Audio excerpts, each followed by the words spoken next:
masyarakat saya himbau untuk tetap tenang, untuk tetap bijak menerima dan menyebarkan berita.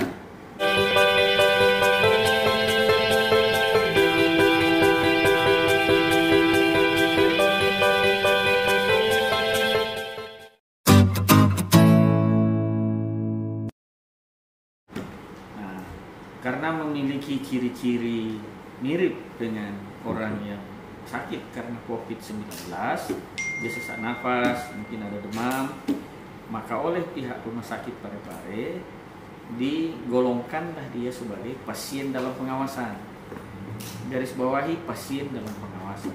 Pasien dalam pengawasan itu artinya ada orang sakit di rumah sakit, ciri-cirinya mirip dengan orang COVID-19, tapi belum positif, baru mirip ciri-cirinya. Ada orang sakit mirip ciri-cirinya dengan orang sakit COVID. Dia sesak nafas, mungkin agak demam. Sebelum meninggal dunia, dari tadi malam setelah tim dokter di Makassau ini kan juga harus tentu melakukan prosedur. Maka karena dia diduga ini kemungkinan karena ini ciri-cirinya mirip COVID, maka dilakukanlah rapid test. Hasil rapid testnya tim Rumah Sakit Andi Makassau itu berdasarkan hasil komunikasi kami dengan tim gugus Parepare, hasilnya negatif. Nah, jadi rapid testnya negatif. Ya, karena ketentuan, karena sudah ketetapan Allah umurnya tidak panjang, tadi pagi meninggal dunia yang bersangkutan. Beliau ada warga Sidrap di Empagae, Watan Sidenreng. Nah, jadi sekali lagi ini bukan pasien positif COVID, ini pasien dalam pengawasan, pasien rumah sakit yang memiliki ciri-ciri mirip COVID, tapi setelah dilakukan rapid test hasilnya negatif, ya, hasilnya negatif. Meninggal tadi malam, pagi ini dikembalikan oleh keluarga untuk dimakamkan di kampungnya di Empagae. Tapi sebagai bentuk kehati-hatian dan keamanan, maka pihak Rumah Sakit Andi Makassau menyelenggarakan jenazahnya menggunakan prosedur protap orang yang sakit COVID. Jenazahnya langsung dibungkus plastik, lalu kemudian dimasukkan dalam peti jenazah. Nah, kita juga bekerja sama berkomunikasi dengan tim gugus Parepare, melakukan koordinasi dengan pihak keluarga. Kita semua sepakat bahwa untuk keamanan dan untuk berjaga-jaga,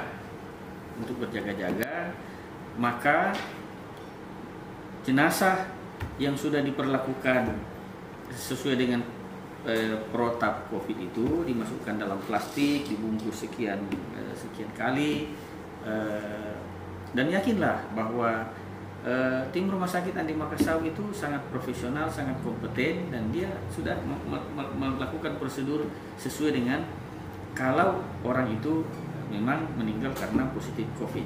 Tapi ini tidak positif COVID, tetap diberlakukan untuk keamanan. Kita sudah sepakat dengan pihak keluarga, jenazah itu langsung dibawa kemari dan tidak lagi singgah di rumah duka. Dari rumah sakit langsung ke lokasi pemakaman. Peti mati tidak dibuka, apalagi plastiknya tidak. Langsung dilakukan pemakaman dengan prosesi seperti biasa orang meninggal normal. Karena memang beliau ini tidak positif, negatif. Nah, maka proses pemakamannya dilakukan sesuai dengan prosedur normal bagaimana biasanya dilakukan di daerah kita. Saya kira itu yang saya ingin sampaikan ke seluruh warga masyarakat Kabupaten Sidrap untuk tidak terprovokasi dengan berita-berita yang tidak jelas sumbernya. Yakin yang jelas, yang pertama bahwa yang bersangkutan adalah tidak positif, meninggal memang karena penyakit bawaannya, tetapi untuk berjaga-jaga yang bersangkutan itu jenazahnya diperlakukan sesuai dengan proses protap COVID, dibungkus plastik, langsung dimasukkan ke peti jenazah, kemudian dibawalah ke sidrap, dimakamkan di Empagae. Itu tidak lagi singgah di rumah duka, langsung dari rumah sakit dibawa ke lokasi pemakaman, dan peti mati pun tidak lagi dibuka, langsung diturunkan, hanya prosesinya tetap seperti biasa. Di sana juga sudah ada beberapa aparat keamanan kita yang menjaga untuk memberikan edukasi dan penjelasan kepada masyarakat. Jangan sampai ada kemudian beredar bahwa ini positif, kenapa diperlakukan seperti ini dan sebagainya. Ini negatif dan bukan kasus, bukan pasien positif. Sehingga masyarakat menyebarkan berita agar tidak menimbulkan kepanikan yang berlebihan dan masyarakat kita bisa tetap tenang. Kita harus tetap bersama-sama untuk bahu-membahu memutus mata rantai COVID yang sedang ada di. Saya kira itu. Terima kasih. Assalamualaikum.